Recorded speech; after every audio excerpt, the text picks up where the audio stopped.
So if fire suppression makes fires worse, then why do we do it? Well, wildfires are big business. And cousin, business is a boomin'. When you hear that the California wildfires cost billions of dollars, it's not like they just burned a stack of money. That money went somewhere. Every helicopter in the sky costs a lot of money. In fact, it's around 10 grand an hour. And the air tankers are even more. Every retardant drop from a VLAT costs north of $65,000 per bust. And they drop that shit like the expiration date is tomorrow. The Forest Service spends nearly $100 million a year on retardant. And it all goes to one private company. Fire aviation costs millions of dollars every day in peak fire season. And many of the ships are contracted out by private companies. They even have a 747. Thousands of miles of hose get used up every year. In 2020, they had a nationwide fire hose shortage. Every lunch, every Gatorade, marked up to government cost. The California Department of Corrections has a great racket. They use cheap prison labor to manufacture their equipment, but they bill at government cost. Why? Well, why not? It's not their money. It's yours. And it's not just the suppression costs. Destruction means transactions. How much money does a hardware store make off your house if it's just sitting there year after year? Well, how much money do you think they make when it burns to the ground? You think the car salesmen are distraught that they have to sell thousands of brand new cars every year because the ones they just sold you all burned up in a wildfire? Every burned out car means a new one is sold. Every leveled house means a new one is built. Contractors, labor, permits, building supplies, furniture, wiring, utilities. Every power pole has to be replaced by men working overtime with hazard pay. The wildfire industrial complex is a $12 billion a year industry in California alone. That's bigger than porn. And in a way, it is porn. Media clowns flock to wildfires like moths to a flame. They plant themselves in front of a raging headfire for the cool shot, and then have to run for their lives when it outflanks them.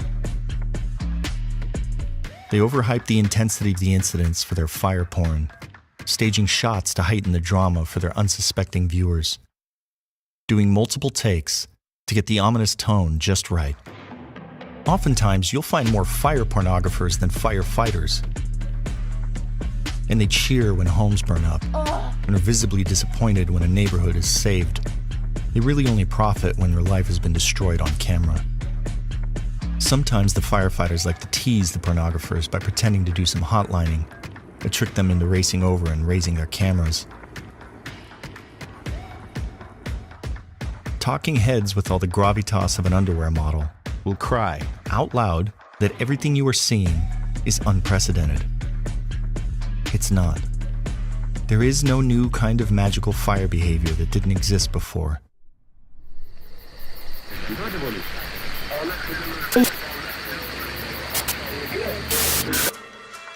do it live. Okay. No. We'll do it live. Do it live. I'll write it and we'll do it live. Thing sucks. Welcome, everybody. We're doing it live. We've got the picket fire. Napa is on fire yet again. Spencer Pratt is closet MAGA. And apparently, Defensible space doesn't do anything. And the state of California wants to remove every tree from Los Angeles. This is, like I said, man, lately it's just been like drinking out of a fire hose. Now, that clip that we played, you guys have seen it a lot. I play it a lot. That is from my film Hot Shot, which, thanks to you guys, is the #1 firefighter film of any kind, feature or narrative feature or documentary, ever made. It's higher rated than Backdraft. It's higher rated than Only the Brave, every other fire documentary ever made. And that's thanks to you guys. I truly don't deserve it, but you've provided me that support regardless. And so I just wanted to make sure that I let you know how much I appreciate it. And thank you guys for all your positive reviews. You guys rock. That's it. All right. I'm done kissing your butts. let's go to the stupid political hubbub. Now, we've talked about this before, but I wanted to just reiterate some things because it's important, right? It's important. Political tribalism, I always say, it just melts people's brains. It is so frustrating. This is just going to be a real quick segment, and then we are going to get to that big old fire in Napa, and we're going to try to figure out what's going on with that. So yesterday, Spencer Pratt posted this video. So since Gavin Newsom hasn't given us our Palisades investigation, Karen Bass just yesterday said she's delaying hers. The victims they're not okay with that. So we got Senator Rick Scott flew in from Florida. How you doing? And I let them know the victims out in the Palisades are demanding a congressional investigation. And Senator Rick Scott said, I'm going to do my best to make sure it happens. so stay tuned. I'll obviously keep you posted. We are going to get to the bottom of how our town burned down and how 12 senior citizens were killed. So stay tuned. Now, I wasn't necessarily surprised by this video because Spencer had texted me about this, but Spencer doesn't even know who Rick Scott is. Like, he had no clue until he met him. Trust me, he has no clue. Spencer is not a political guy. Now, I've talked to him a lot, and we've never once talked politics. Like, I still have no clue what his party affiliation is. He has no clue what mine is. No clue. It never comes up. And we talk all the time, every day. It's literally never come up, and it doesn't matter. If I were to find out he's a Democrat or a Republican tomorrow, it wouldn't change a thing. But for some people, this seems to be all that anybody cares about. Now, Politico came out with a little hit piece on Spencer, calling him a right-wing or conservative influencer, because Senator Rick Scott happened to come out to the Palisades. He is the former governor of Florida. He is now senator of Florida. And he just wanted to tour the area because he represents Americans. And he sees a town that got devastated by a not so natural disaster. And he wanted to see if he could understand the scope of that fire. And from what I'm hearing, he was shocked when he entered the fire zone. Upon immediately entering the fire zone, you do see some structure loss. And apparently he was pretty shocked when he saw that. And that's just the outskirts. Then you get in, like when you start going up Chautauqua and you go past the alphabet streets to get there, that's where it looks like Hiroshima. And it's not until you go there that you realize the scope and scale of this catastrophe. It's like from another planet. And Spencer is motivated by the scale of that catastrophe. Obviously, his home burned down. He's motivated by that to try and do some good and get justice for the victims of this totally preventable fire. In the process, he's been recruiting political figures, and because of that, this now becomes political tribalist bullshit. And Politico is accusing him of being a conservative influencer. I have no idea if he's conservative or not. He's a cool, funny dude. I like the guy. He's the kind of dude you'd want to hang out with and have a drink with if you're so inclined. And Spencer pushed back. He's like, look, man, if a senator from Florida, whether he's a Republican or not, if he wants to help me, do you think I'm going to turn that down? Now, what I've pointed out and what's very frustrating is, where are the fucking California senators? Where are they? That's the real question. Why is Rick Scott touring the Palisades? Why is Rick Scott about to launch a congressional investigation into the Palisades fire? Where's Adam Schiff? Where's Padilla? Is he busy grandstanding, doing stupid political stunts? Where are these guys? They're supposed to be representing Californians, and they're nowhere to be found. You have to get a senator from across the country to come and represent the Palisades. Dude, this is nuts. But what's funny is Spencer's also getting shit from the right wing. I saw this tweet. It's like, this guy is clearly just a troll. Spencer, stop getting bent out of shape for being labeled a conservative when conservatives are the only ones supporting you and the Palisades. Please just worry about the cause. He's not getting bent out of shape, you twit. Shut up, loser. This is really productive conversation. I don't, and see, I like this response from Doña de California. Obviously, this is someone who's not a liberal, but he's saying, don't tell a fire victim what to do. For fuck's sake. It's not political. Many folks are supporting Spencer, Democrats, Libertarians, and Independents, our fellow Americans. This is 100% right. Now, as we migrate into these congressional investigations, this is going to get more and more muddied by this tribal political bullshit, where you're going to have people wanting to make this about Democrats versus Republicans. This has nothing to do with that. Yes, California is absolutely mismanaged. It's horribly run. The politicians there hate their constituents. That's why they abuse them. That's why the problems never get better. And yes, they happen to be Democrats. I don't want to get into the weeds on this blue versus red bullshit. The Palisades is a mixed community. They overwhelmingly voted for Rick Caruso. Now, that's probably just because he was a local guy, not because he was a Republican, because they also overwhelmingly voted for Gavin Newsom. This doesn't matter. It doesn't matter who you voted for. You should expect positive outcomes from your politicians. And when they fuck up, they're out. But let's make sure that we're not making this political. I can assure you, Spencer Pratt doesn't give a shit about politics. And the moment Adam Schiff shows up to the Palisades and says, hey, I'd like to check this out. Tell me what's going on, Spencer. He's going to get in the car with him and he's going to take him on a tour all the same. So let's not make this about politics. All this stupid infighting is so dumb, man. It's nothing to do with anything. Now, moving on to the picket fire. Let's have a look at this thing. How does that look to you guys?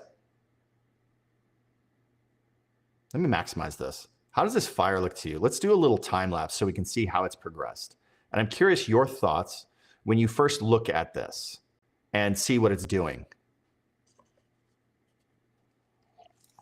Now, these time lapses, they're super cool, but they do this weird flashy thing as they're loading. You kind of got to wait till it loads, and then we can play it back more smoothly and get a sense of what the fire behavior is doing. All right, look at this. What do you guys think of this? Does this look like she gone? this stupid cliche now that we have where we say she gone. I don't think she gone. That's my personal opinion. I don't think she gone. Daniel Firecopter said California senators are being quiet since he entered the state. Yeah. Dude, it's a bad look to have a senator from the other side of the country come in and do more good and like actually be motivated to want to do something about this. And I can assure you, this was an eye-opener for Senator Scott. Again, people don't understand just how bad it is until you go.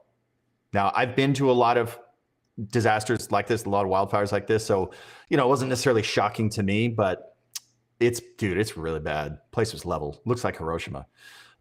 So yeah, dude, let's just get on board with helping each other and keep the politics out of it. Now, the picket fire, interesting fire behavior here. It's kind of just staying in its own footprint. Now, it worked its way uphill and put up this plume, very hot, and it is relatively dry up in Northern California now. But guys, we haven't seen a whole lot of smoke in the air. Isn't that weird? You notice we're almost all the way through August. We haven't had a lot of fire activity. And if it weren't for those two fires, the Madre fire and the Gifford fire in Santa Barbara County, man, if not for those two, we're having a tiny fire season. Obviously we gotta exclude the LA fires early in January. I lump that in with last fire season, even though it's part of this calendar year. The reality is the fire season only ends when you get those season-ending rains. So I don't necessarily count that. But for the most part, it's been a very chill fire season by the grace of God. Now, the thing is, NorCal, the fuel moistures are considerably higher than Southern California. And that's why you're not seeing anything really take off. You had the Orleans fire way up north, and that was only 20-something thousand acres and is done. Now, this one in Napa, what's interesting is there's a pattern here. When we talk about something related to that subject happens the very next day. I posted this yesterday. Now, these were posts and images that Sue Thompson sent me. Shout out, Sue. She is awesome. And I wrote, dude, Napa is leading the way with smart wildfire initiatives. Leave it to the wine folks to value their land.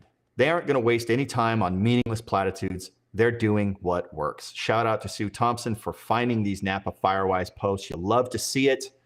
And let me see if I can show this here. Let's talk fuel breaks. How wide should they be? Fuel break width, about 2 to 3 times the expected flame length. We talked about that, right?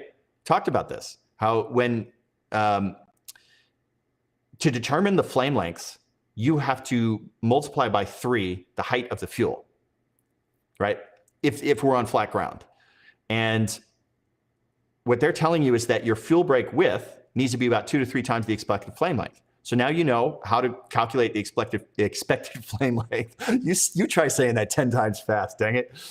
And now that's how you calculate your fuel clearance. On steep slopes or in heavy fuels, flames can reach 50 plus feet, which is why most of the fuel breaks we maintain and implement are 100 to 300 feet wide. It's what's needed to slow a fast-moving wildfire and give firefighters a chance to contain it.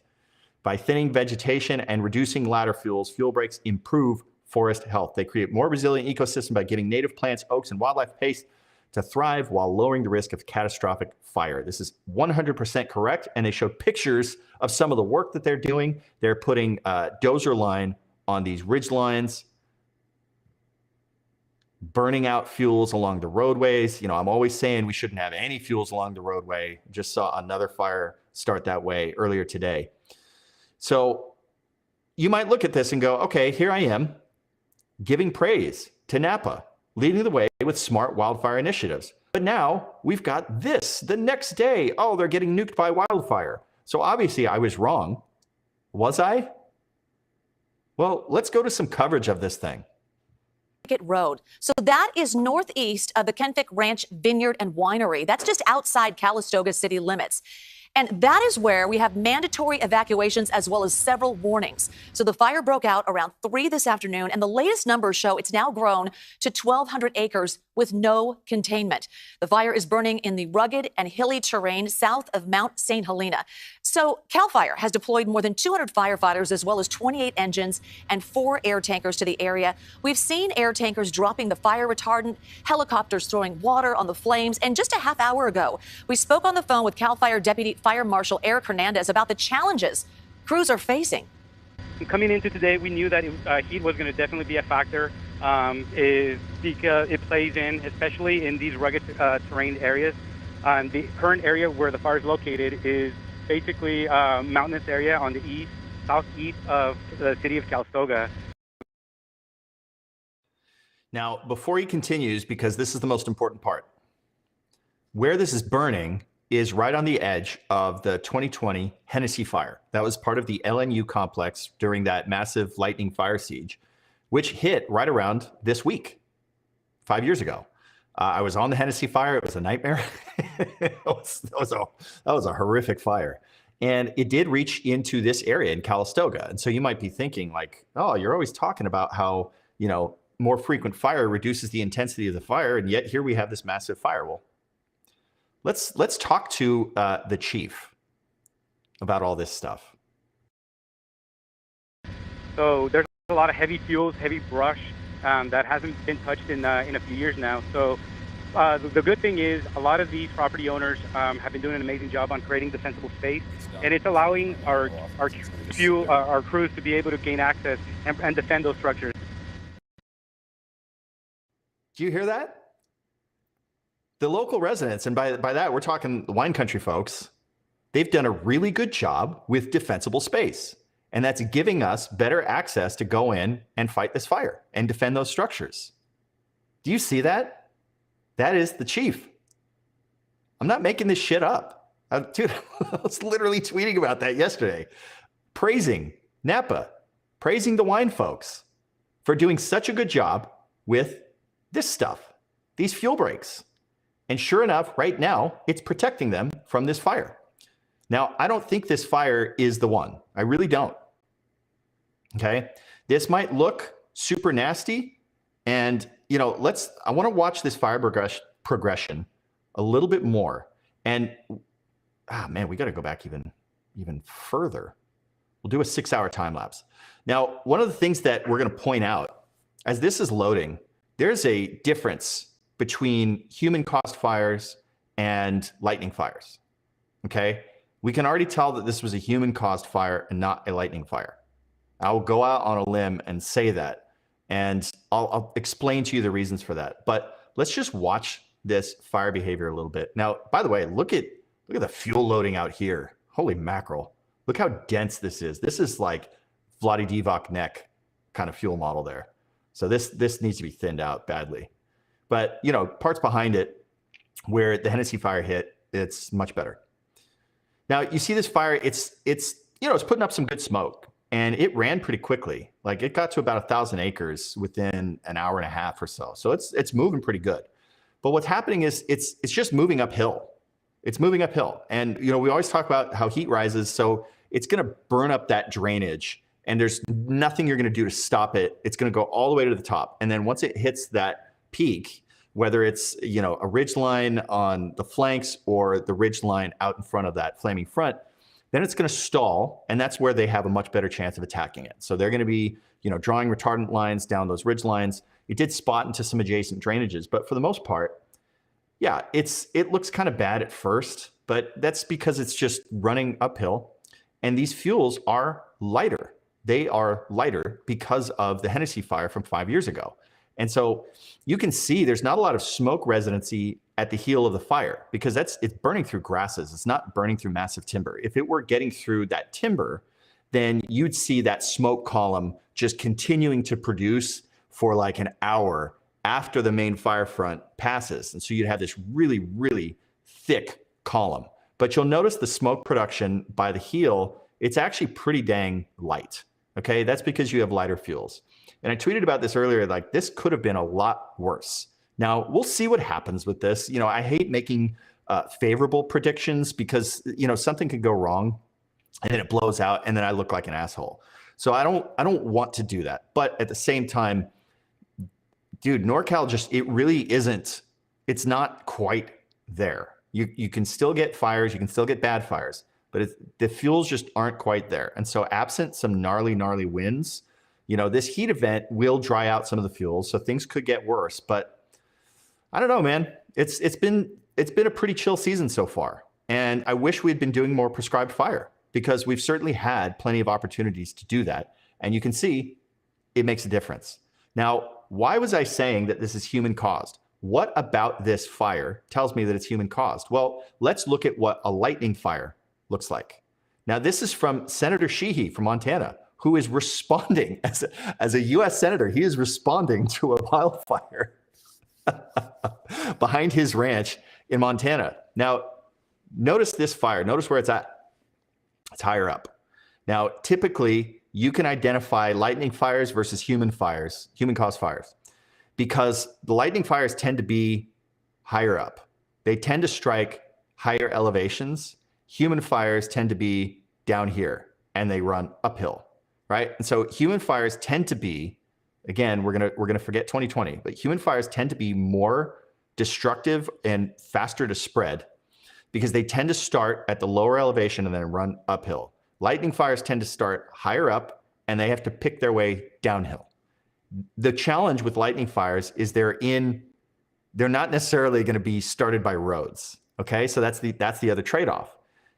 Human-caused fires are going to be near human infrastructure, which means easier access. Lightning fires are going to be out in the middle of nowhere. They might strike near a road, but probably not. They're probably going to strike somewhere in the middle of this ocean of fuels. And so it becomes very difficult to get to. And so those are the trade-offs. But typically, when you see a fire running uphill, like we did with this one, it's a safe bet that it's running uphill because it started where the humans are. And that allows it to get established very, very quickly. But fortunately, the wine country folks have been very smart about doing their brush clearance and creating defensible space. And according to the experts, that makes a huge difference. But according to the internet, defensible space doesn't do shit. I hope you guys still have your drywall spackle kit available because I'm going to play you a video. Spencer sent me this morning or last night or something. And it's so frustrating. Now, this I would put as part of like one of our flame shame episodes, but I don't want to be convicted of it. California, some people are trying to force you to cut down every tree, shrub, or flower within 5 feet of your home or business, and I think we should say no. It's called Zone Zero, creating a moonscape around your house to stop fires, even though studies have shown well-maintained plants also stop fires. Plants are not the enemy, they can help us, and we should tell the California Board of Forestry to come up with a better plan. LA's Chinatown, for example, is considered a high-risk fire zone, which is odd considering 95% of it is covered in concrete. 14% of the trees would be removed, taking away shade and clean air in a neighborhood that needs more trees. Because this across-the-board Zone Zero plant ban does not consider California's diverse landscape, treating urban Chinatown the same as rural Chico. And it doesn't consider all the science that has shown well-maintained plants actually protect homes from fires. In recent Ventura and Paradise, California fires, trees and shrubs acted as armor, stopping embers from hitting the home. Because wind-driven urban fires burn from structure to structure, not plant to plant. Like this native Toyon California holly in my own yard. It's watered, it doesn't produce leaf litter, it's fire resistant, and according to Zone Zero, I gotta cut it down. This is some grade A gaslighting. Not listening to us, or nuance, or facts. Making all of us pay for it. Making everything ugly and hot. And according to science, making us more at risk for fires while they falsely claim that it's about fire safety. Since they aren't listening, we need to get louder. Email in a public comment. Share this with your neighbors and your friends. Tell them we definitely want fire safety, but we can do that with nature as a partner by following the science because nature is not the enemy. Nature is not the enemy, guys. Okay. So, I mean, all right, we played that news segment earlier where we got to hear from an actual fire chief. And now we're hearing from this guy, a guy on the internet. And I think this guy, he just does a lot of nature stuff. He just goes out in nature to national parks and forests and stuff. And look, all that stuff's great. But remember our live stream that we did a few days back about the chaparral, where I had pointed out how it's like we've got two teams. We've got Team Plant and Team Human. All right? Our lives are so easy now. Survival is so easy that we've got the privilege and the space to worry about things like chaparral and toyon plants around our yard. To the point where it's like this suicidal empathy and this bleeding heart attachment to nature. And this is a big problem in California where you have, look, well-intentioned people, but they're so obsessed with that one tree or this one shrub or this one micro ecosystem that they're willing to risk your entire city burning down just to protect that thing. And then, of course, that thing gets burned up anyway, right? So you literally cannot see the forest for the trees with these people. It drives me crazy, dude. We saw this with the Palisades fire. You remember that this guy's Team Plant, right? They were going to replace the flammable wooden power poles above the Palisades where the fire ignited. They stopped work because a bulldozer hit this plant. And you can see this guy who's on Team Plant is very sad about that. But he was able to put a stop to this. Thank God. Well, those power poles never got replaced. And because of that, they burned down.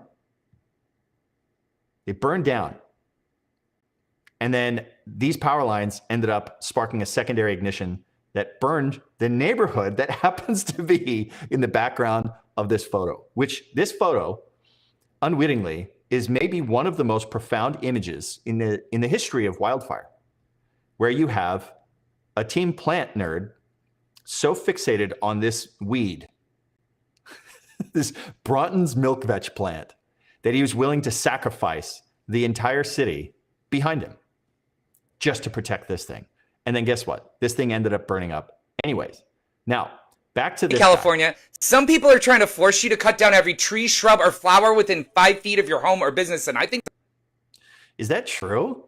They're trying to force you to cut down every tree, plant, or shrub within 5 feet of your property? Phil Cunningham is chiming in. Oh, good. We triggered Phil. I was just using this video as bait to lure in the fire scientists, like the people who actually know what they're talking about. This was my bait to lure in an actual expert like Phil, saying, I would love to see those scientific studies. Absolutely. Okay. This is my problem with these stupid TikTok and Instagram videos. It's like this rapid fire thing where they'll flash just like one tiny little snapshot of one thing. It's got a US Forest Service logo on it. And then they just make up some random bullshit. And it's almost as if it's validated by scientific studies. It's super sciencey, but it's just this rapid fire string of bullshit. And it goes by so quickly that we can't even process it. And so he's just able to dog walk you to his bullshit conclusion that defensible space doesn't work and it needs to be stopped. And he's going to be recruiting his army of followers to now harass the actual fire experts to stop. You stop taking down all the trees out of Chinatown, you fascists. So now we got to slow this down. So we're going to break this down point by point. And I'm going to exploit just how stupid and erroneous all of this stuff is. I think we should say no. It's called Zone Zero, creating a moonscape around your house to stop fires, even though... Okay. He says to stop fires. He does the Dr. Evil quotes. Now, first off, dude, this is so crazy. I let it play for 2 seconds, and there's already like 3 strings of bullshit that we have to get through. First off, let's establish what is Zone Zero. What is Zone Zero? Zone Zero is this, okay?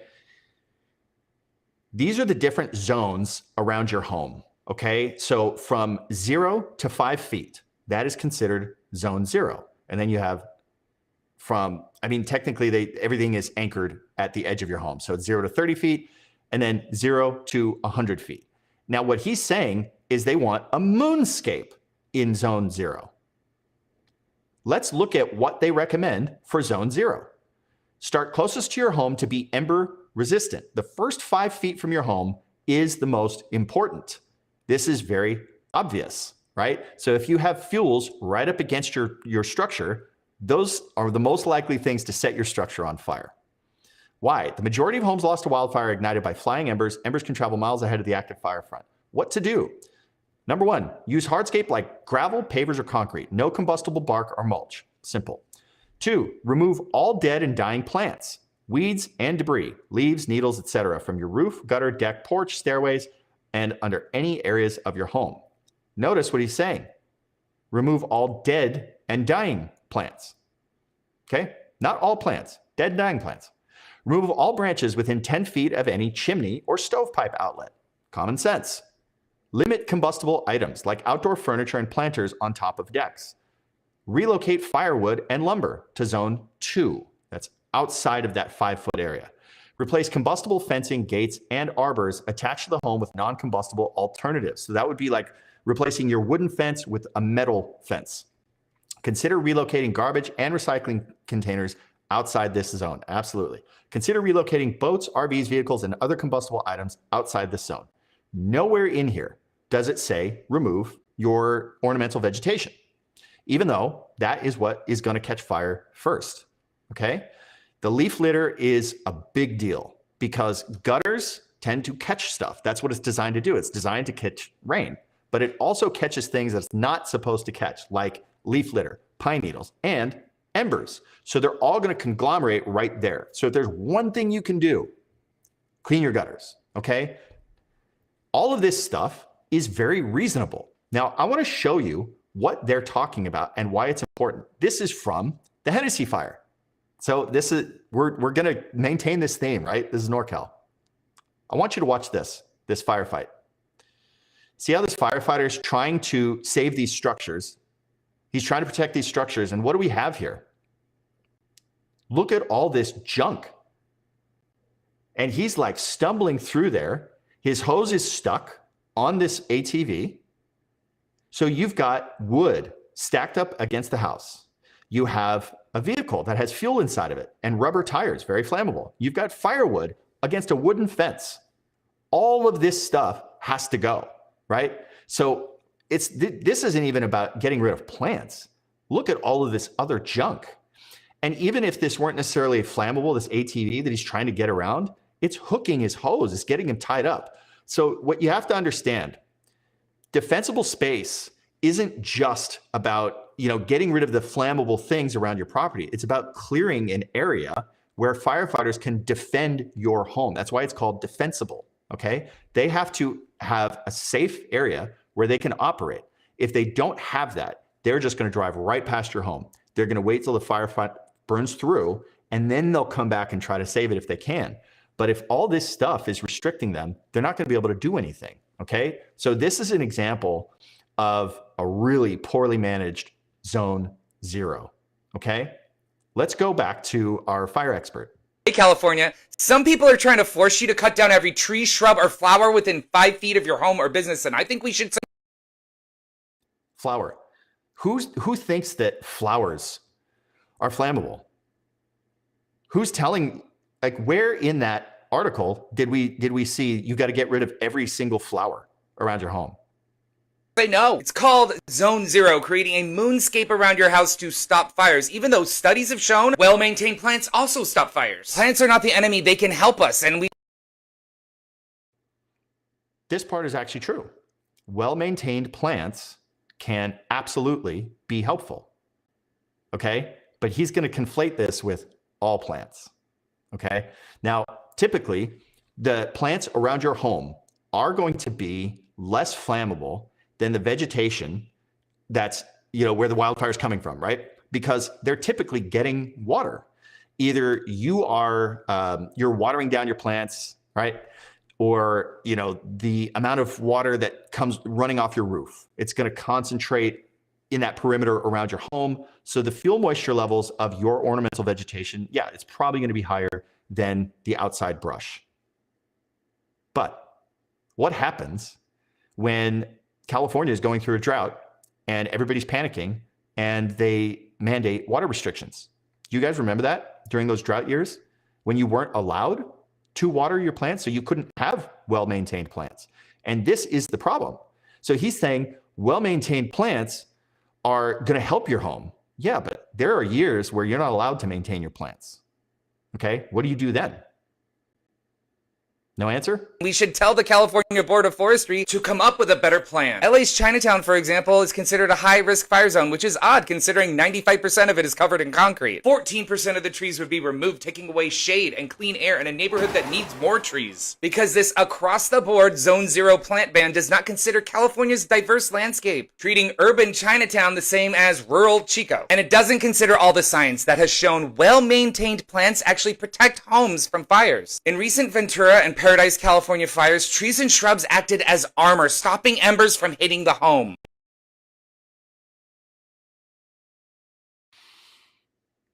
Okay, so trees are armor. Trees are armor. Is that true? Trees are ember factories. Now, what he's doing is he's criticizing these people for not having nuance to understand the diversity of these locations. Like maybe Chinatown shouldn't be treated like Chico. Look at that. Look at how these trees are acting like armor, blocking the fire spread from reaching the home. Look at that, dude. I love this clip. Look, I've told you guys you cannot have palm trees in fire country. You cannot have them. And this is exactly why. Look at that. Look at the armor that palm tree is providing, blocking that fire front from getting anywhere near the house. So he's guilty of what he's accusing them of. He's saying, well, you guys are conflating downtown Chinatown with Chico. And, we can't just be, we need more trees. Trees are armor. All of these generalizations about trees. And yet here I am showing you how, dude, I will concede that certain vegetation, well-maintained and fully hydrated, can absolutely preclude fire spread. 100%. Okay, that's just normal. But what about these trees? People are going to listen to him and think, oh yeah, my palm trees are good because he said that trees are armor. God, people will believe this stuff too. Hey, California, some people are trying to find science that has shown well-maintained plants actually protect homes from fires. In recent Ventura and Paradise, California fires, trees and shrubs acted as armor. Phil says he should put some eucalyptus trees to block his home. Yeah, he should put a row of palm trees and eucalyptus as like a fortress around his home. and see how that vegetation armor holds up for him the next time there's a wild. Stopping embers from hitting the home. Because wind-driven urban fires burn from structure to structure, not plant to plant. Oh, is this true? Is this true that these urban conflagrations burn from structure to structure and not from plant to plant? Now, it is true that structures do ignite other structures, but he's clearly never been on a wildfire. Now, there's certain triggers and things that people will say that can immediately clue you in to how someone has zero fire line experience. They've never been on a wildfire. They have no clue what they're talking about. Now, I'm sure he knows a lot about plants, but he knows nothing about wildfire. So let's go to some video from someone who spends a lot of time on wildfires. This is from Fire Photo Girl. This is from the Palisades fire. Okay? Now, one thing to notice is that fire's ripping in the hillside above. I want to go back to the start of this. Fire's right there. We're within 100 feet of these structures, but these structures are not yet on fire. But I want you to notice what is on fire. Before any of the structures are on fire, what is on fire? Structure's not on fire. Oh, plant's on fire. That's a palm tree stump. That's on fire. Structure's not on fire. Let's move on down the street. Hedge is back there on fire. And it's now catching the eaves on fire. Over here. Oh, look, hedge is on fire. Structure's not on fire. Hedges are on fire.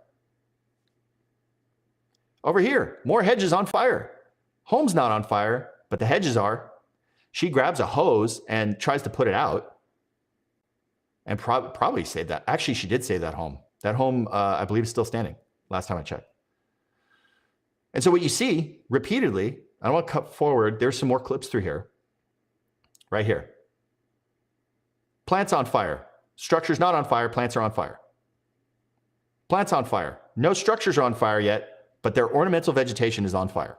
Plants on fire. Structure's not on fire. Plants on fire. Look at that armor. Look at that fire armor right there. It's always so obvious when someone has never been on a wildfire, because this is what you see in these urban conflagrations. So while, yes, 100% structures throw up embers just like the vegetation does, but the vegetation is highly, highly receptive.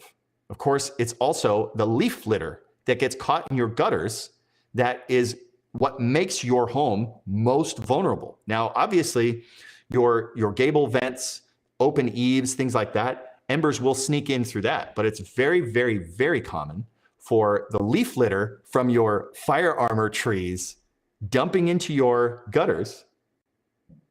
That's what's going to be the most receptive to those embers. And that's what's eventually going to light your eaves and your roof on fire. Okay, so this is just completely made up that these fires just jump from structure to structure, and the plants, it's never going from plant to plant to plant. It's just absurd. This guy needs to go on a fire so he can see it for himself. California, some people are trying to force you to cut down every tree, shrub, or flower down. This is some grade A Garrett. It doesn't produce leaf litter. Burn from structure to structure, not plant to plant. Like this native Toyon California holly in my own yard. It's watered. It doesn't produce leaf litter. It's fire resistant. And according to Zone Zero, I gotta cut it down. This is some... Okay. He doesn't have to cut that down. He doesn't have to cut it down. He doesn't. Now, Toyon is fire resistant. It's not fireproof. And like we said earlier, yeah, he's saying it's well maintained. And he's always careful to say that. He's always careful to identify that it's well maintained, because Toyon, when it's got a little bit of drought in it, is flammable. Okay?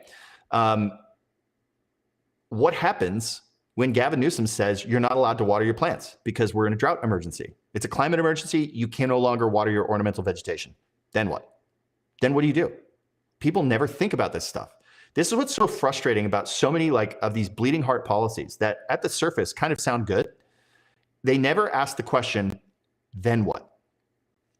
It's always this superficial nonsense, and they're not really thinking it through. So he's okay. Let me what's the next thing he says here? Hoyan California holly in my own yard. It's watered. It doesn't produce leaf litter. It's fire resistant. And according to Zone Zero, I gotta cut it down. This is some grade A gaslighting. Grade A gaslighting. So he's saying that according to this legislation, the Zone Zero legislation, he has to cut it down. Now, unlike him, he's just going to tell you that. I am going to show you the actual legislation. If I can find it. Bang. Here it is. I don't know if you guys can read that, so I'll read it for you. This is actually the Public Resources Code that mandates what has to happen. Let's see. You must maintain defensible space of 100 feet from each side of the front and rear of the structure, but not beyond the property line, except as provided in subparagraph B. The amount of fuel modification necessary shall consider the flammability of the structure as affected by building material, building standards, location, and type of vegetation, not presence of vegetation, right? The type of vegetation is actually considered. Fuels shall be maintained and spaced in a condition so that a wildfire would be unlikely to ignite the structure. So it's not saying that you have to create a moonscape. It's saying you have to maintain them and space them properly. Real simple. This subparagraph does not apply to single specimens of trees or other vegetation that are well pruned and maintained so as to effectively manage fuels and not form a means of rapidly transmitting fire from other nearby vegetation to a structure or from a structure to other nearby vegetation or to interrupt the advance of embers towards a structure. All the things that he's trying to pick apart, they're articulated very plainly in this actual law. Talk about gaslighting. I mean, that's not gaslighting, that's just bullshitting. This does not apply to single specimens of trees or other vegetation that are well pruned and maintained. So here he is bitching like, my stuff is well pruned and maintained and they want me to get rid of it. And they literally say, dude, we're exempting well pruned and maintained. So it's effectively managing the fuels to not form a means of rapidly transmitting fire. Like I said, this is all very rational and reasonable stuff. And you could put agave around your yard. Dude, if you live in Southern California, why wouldn't you have agave? That's like totally normal landscaping, right? That's not going to catch fire. It's totally acceptable. And if you space things out, it's going to be fine.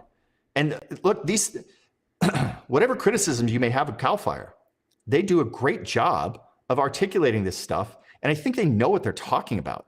I think they've seen enough fires to know that, yeah, having fuels stacked up against your structure usually means these things don't survive. I think these guys have probably seen more urban conflagrations than this guy. Now, CAL FIRE produced a video highlighting a home that actually did good defensible space. And this is a home that CAL FIRE says is ready to receive fire. And this is the important thing. I always stress this.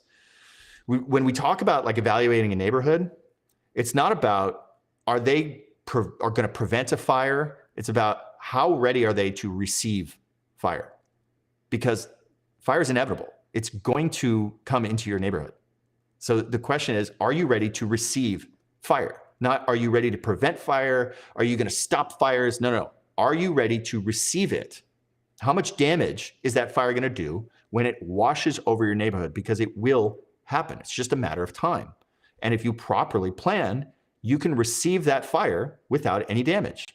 They're going to show you what that looks like. Now, this guy is bitching about how they want you to create a moonscape. It's going to be so unpleasant. There's going to be no shade and we need more trees. Here's an example of what a home that's ready to receive wildfire looks like. And this is in a very dense urban area. Most homes that are at risk of wildfire are actually in suburban neighborhoods, but creating defensible space can be done even in a denser community. This home is a 1960 home. It was adapted to build in a wildfire area. The first thing that we did, we removed a lot of plants that were here, ivy and tremendous amount of trees and lower plants in here. And we went down with some material that it will withstand fire and embers. The idea to have this, it was for welcoming, but it's also 8 foot wide, so gives me a very nice Zone Zero. These are double pane doors with a material that is not vinyl. It's a material that will take a lot more heat. We have a house that is very close to my house. It's less than 30 feet. So if this house catches on fire, we have opportunity to have big flames and embers coming on this way. So came up with this metal mesh, which is a 16 of an inch, which will take about 40% of the flames and all of the embers. This is a metal garage door, insulated. These glasses are tempered glass, but also make sure that there's no way to penetrate any way around the garage door. Also in here, all of the eaves have been enclosed, and the eaves had not only enclosed, but it has an ember and flame resistant vent. The gate is a metal gate. It was used to be wooden, but now there's no combustible material coming in here. You know, and the little wall that we have right there, cement block, that helps a lot. All of this used to be ivy. This is a tree that came with the house, and we can tell is quite large. We just keep it trimmed away from the house, 5 feet away from the outer wall. You can see in his backyard, he's got that big shade tree, right? He's got that awesome shade tree in the back. And this guy's doing all of it. Look, there's still vegetation around the house. Got that beautiful shade tree. What is that, a magnolia?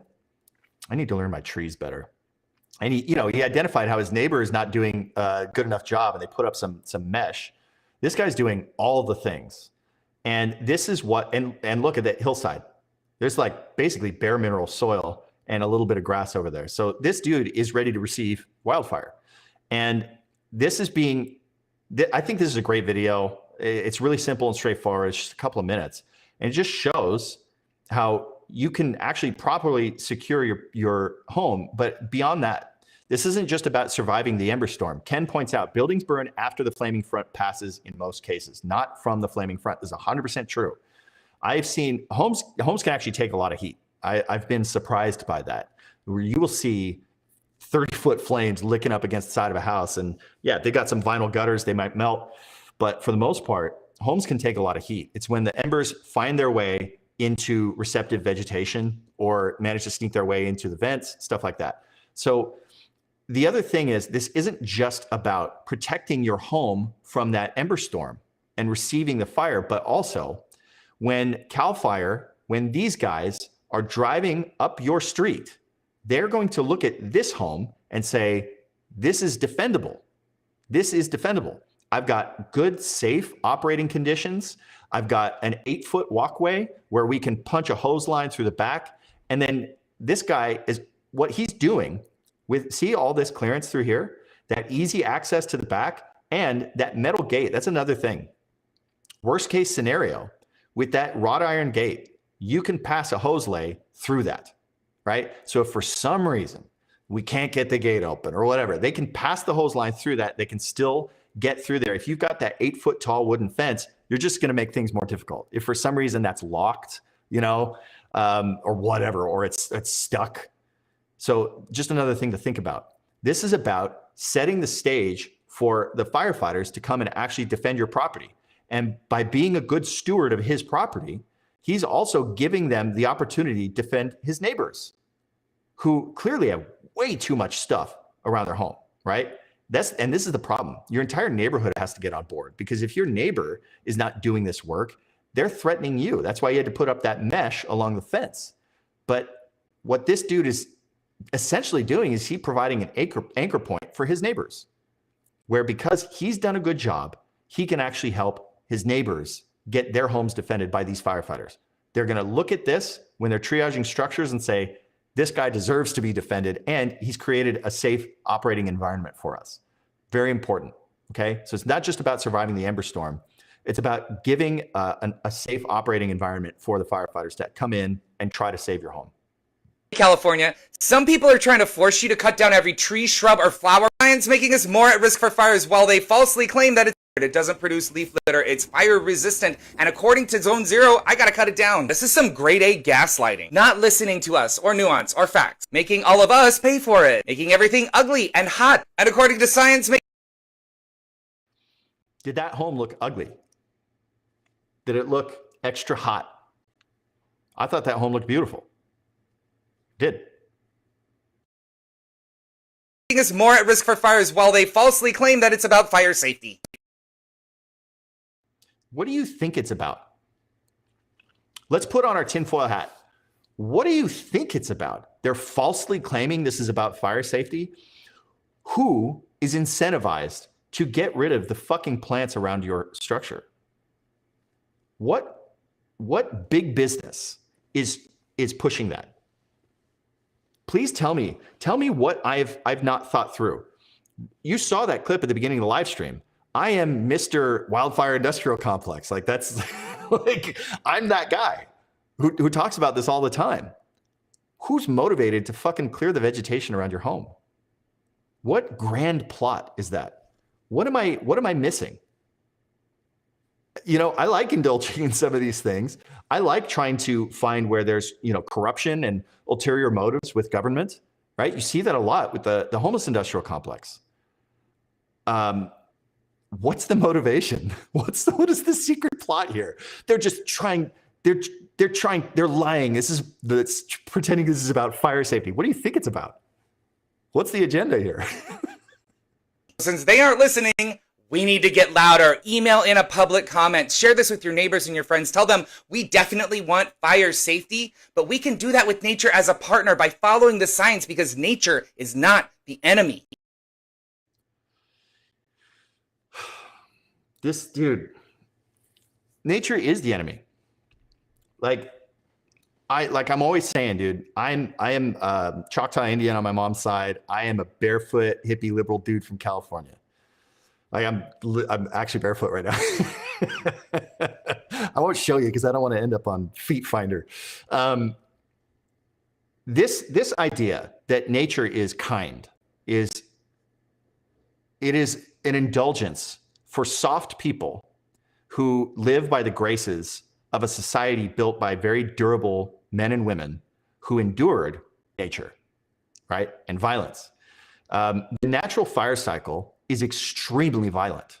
If we just let nature run wild, it gets very overgrown and dense. Just like if you let your beard run wild, if you let your fingernails run wild, like, yes, it's so natural, but they're going to curl in on themselves. Like we have to trim our cat's nails. My goodness. This is like this suicidal environmentalism. It's a form of suicidal empathy where this team plant captain right here is going to get all of you killed and get your neighborhood destroyed. We showed this before, guys. Topanga State Park and the people who steward the state park, right? So the state parks and rec people, they have said when questioned on whether or not they do fuel breaks, they say, we are not in the business of cutting down plants. So they are defiant.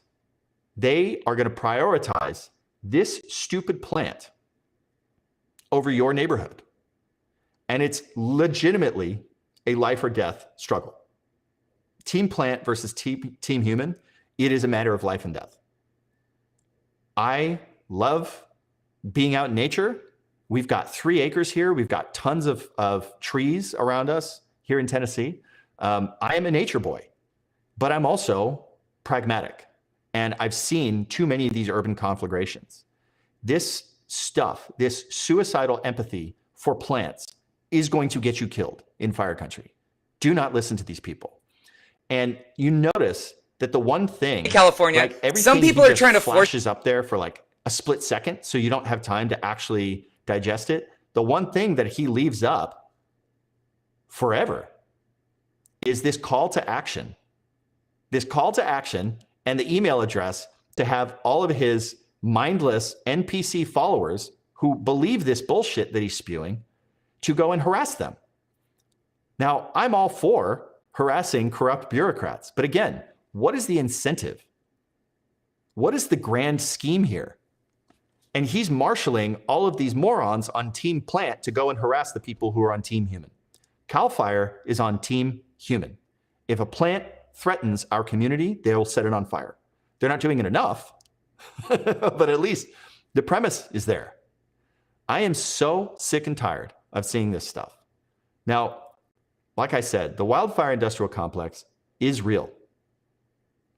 Phil Cunningham says, I said it earlier, but speaking as a wildfire scientist, Please don't listen to Team Plant, folks. Thank you. This isn't about being us versus nature. This is about us controlling our environment for our own survival. I've told this story before.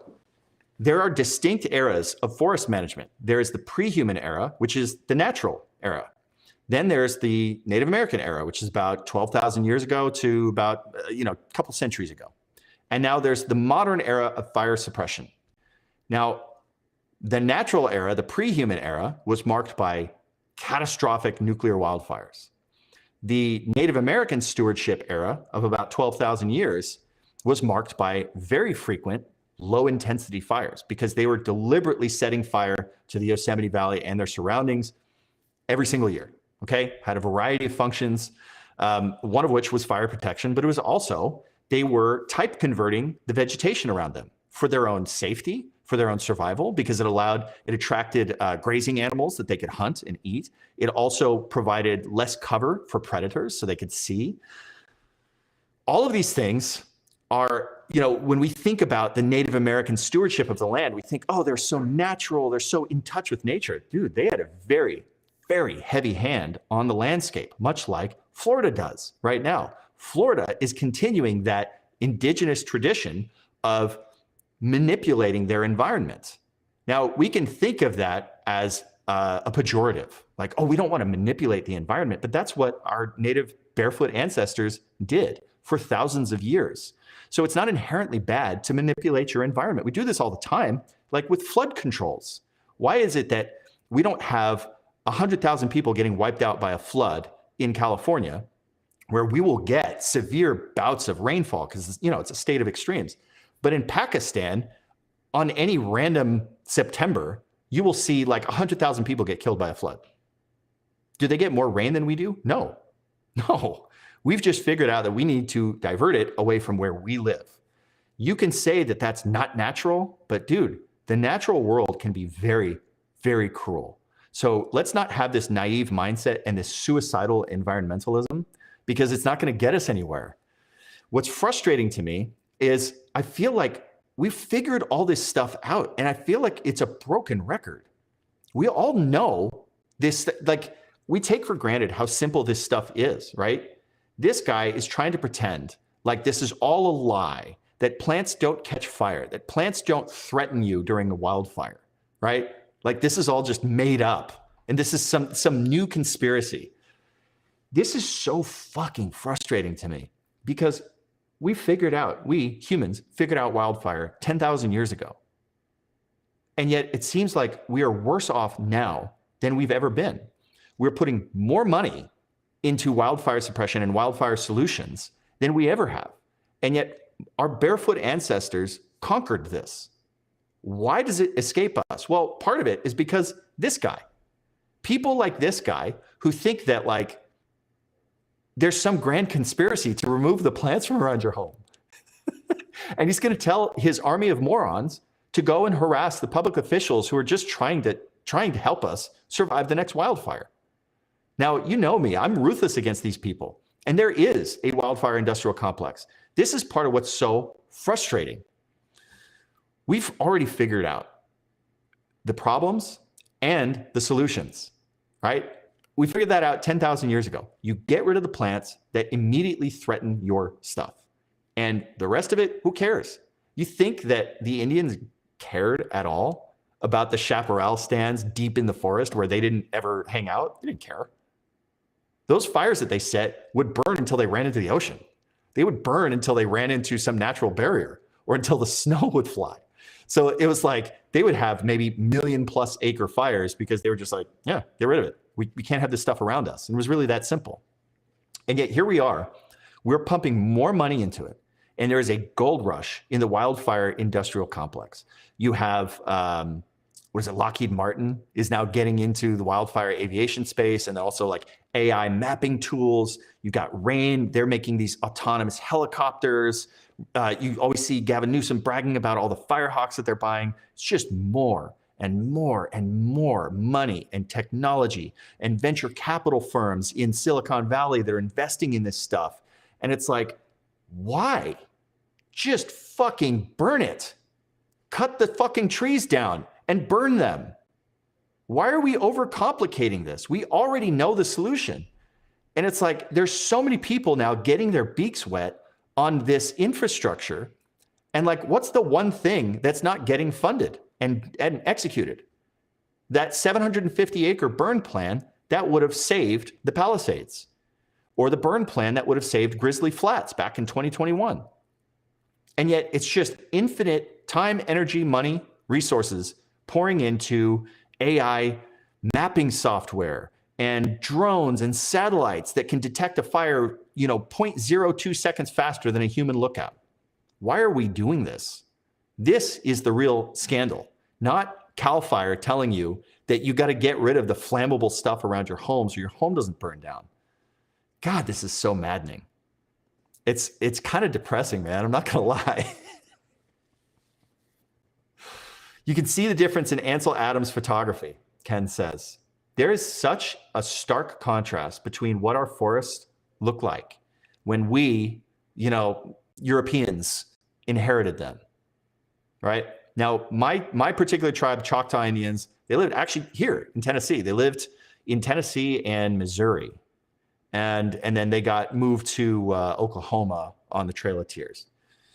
But, the Chumash and the Karuk tribe, Miwok Indians in the Central California, the forest that they had was like empty. It was like super spaced out with giant trees. And that's what we inherited. And ever since then, it's just filled in and become that Vladi Divac's neck fuel model that we always talk about. And so our perception of like what's natural and what a healthy forest looks like, it's so skewed. We really have no idea. And this guy is the perfect example of it. He has no idea. And what's crazy is this dude spends a lot of time in national parks and national forests, and yet he is absolutely clueless about his surroundings. Absolutely clueless. This kind of stuff, man. Yeah, Casey points out, we can't burn the forest. Think of the poor spotted owl. This is actually what stalls a lot of burn plans, is you'll have an NGO, a nonprofit organization that's called like the Friends of the Spotted Owl, that will sue the U.S. Forest Service to stop their prescribed fire. There's even circumstances where in the middle of a wildfire, when hotshots are like, they're trying to cut line through the forest and trying to stop an active wildfire, they'll have to stop their work. And a resource advisor has to come in with like a bird call to try to flush out any spotted owls that might be in the area so we don't scare them. Now, I love animals. I am such a softie for animals, like 100% guilty as charged. Dude, I'm such a pussy when it comes to animals. You have no idea. But I recognize that this idea that we saw, remember in last night's live stream, that LAFD brush clearance director was saying we couldn't clear the brush around your properties in the Palisades because we're not allowed to clear within 50 feet of a bird's nest. Guys, I love birds, but if it's between us and them, it's an obvious choice, guys. Don't fall into this trap. I had a feeling that this video was going to flush out the fire experts because it's just so laughably ignorant and it's just so insane. And again, like I kind of keep asking you guys, what do we think? What's the tinfoil hat explanation for why they want to clear out the vegetation around our homes if it's clearly a lie that it's for fire safety? I'm still trying to figure out what is that? Ken says animals are smarter than these people most of the time. This is actually true. This is what I've noticed on wildfires. I've seen a lot of animals burn up because sometimes there's just no getting out. Animals actually have pretty darn good instincts on wildfires. I've noticed this. So that was always an encouraging thing for me because that was the most difficult thing for me to observe. Like whenever I would see animals burn up and die, I would lose it. Like, no joke. I've seen dead bodies, human bodies on these fires before, and in a weird way, it was harder for me to see the suffering and dying animals than it was for the humans. I don't know why that is. I don't know what's wrong with me. And it's the same like when I see it in movies, I don't care about the humans, but when I see an animal hurt or suffering, even if it's a movie and I know it's fake, man, it really hurts. So I'm not some callous, maniacal jerk here. I care about the forest. I care about all the animals in it. I really do. I'm super sensitive to all this stuff. But, you know, I had this flaw with my brain where if someone who knows what they're talking about tells me, hey, this is how it is, I can't get rid of that. And so when I hear people like this rejecting like 100 years, no, 12,000 years of fire science, I'm just like, dude, this is so absurd. But what's crazy is like, this stuff gets traction on TikTok and Instagram. So maybe I got to make a TikTok account. Maybe I got to make a TikTok account. All right, guys. Please, I'm serious about this question. What do we think is the big conspiracy theory behind getting rid of plants around our homes? I'm still trying to figure, what does he think the angle is? I'm nothing if not predictable, says Dr. Phil Cunningham. Put up a video like this, and I'm going to have a hard time staying quiet. I think we got to do a show with Phil. What do you guys think? Should we do a show? I think I need to start bringing guests on. Who thinks we should do an episode where we interview Phil Cunningham, wildfire expert? I think that's a good idea. What about you? Big John Deere. Love it. All right, guys. Thank you so much for joining me. Let's just check in really quick. Let's before we sign off, let's look at the picket fire. Now that we've debunked all this stupid stuff, let's see what she's doing right now. You guys have been spending this time with me. All right. One thing to pay attention to, and this is a camera guy tip. Fires are going to look way bigger at night than they really are. Because what's happening on the camera, especially when it switches to night mode, see how it blooms out like that? It's a perfect example. See as it toggles between infrared and color, you know, the more sensitive nighttime stuff. Actually, just the fact that it's switching to IR mode is an indicator that it's not ripping, because that's telling you it's very low light. So it's triggering that IR because the light is too low. If the fire were really, really cranking, it would be just in normal color mode. And that's actually a nice clue. When you're watching these alert wildfire cameras, if you are checking out a fire and it's nighttime and it's in color mode, that means it's cranking. So fires are going to look like they're blooming more than they really are at night, because that smoke is glowing bright enough to make it look like a big flame. And you don't see that during the day because of the sunlight is overpowering that exposure, that split exposure. But it's also true in person, because it will make the fire will make the smoke glow. And oftentimes it looks like that big glow looks really menacing. Now, the trade-off is that during the day, the smoke column is more visible in the daylight. And so then that smoke column looks super menacing. So those are the two different nuances between daytime fires and nighttime fires. And sometimes a nighttime fire looks a lot more menacing than it really is, just because of that ominous glow. It's certainly true on camera, but it's also true in person. Now, just looking at this off the cuff, it kind of looks like it's calming down. I told you before, I don't think this is the one. I really don't. And as the fire chief said, the local residents and the wineries in that area, they've done a really good job. They've done a good job. They deserve praise.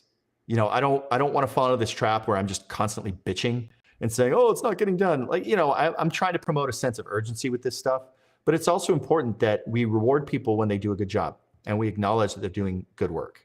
So this is the work that's being done around Napa. I don't know that this is necessarily near the fire in Calistoga, but just the fact that this community has this mindset and has adopted this philosophy of we're going to be proactive. We understand that we have to live with fire, so we're just going to deal with it. And we're not going to be crying about whatever plants we ran over with this dozer. Because if we don't do this, then all the plants on this side are going to burn up anyway. And that is the key takeaway. All right. This isn't about saying, fuck the plants. By doing this stuff, we can actually protect the plants. And it's the only way, right?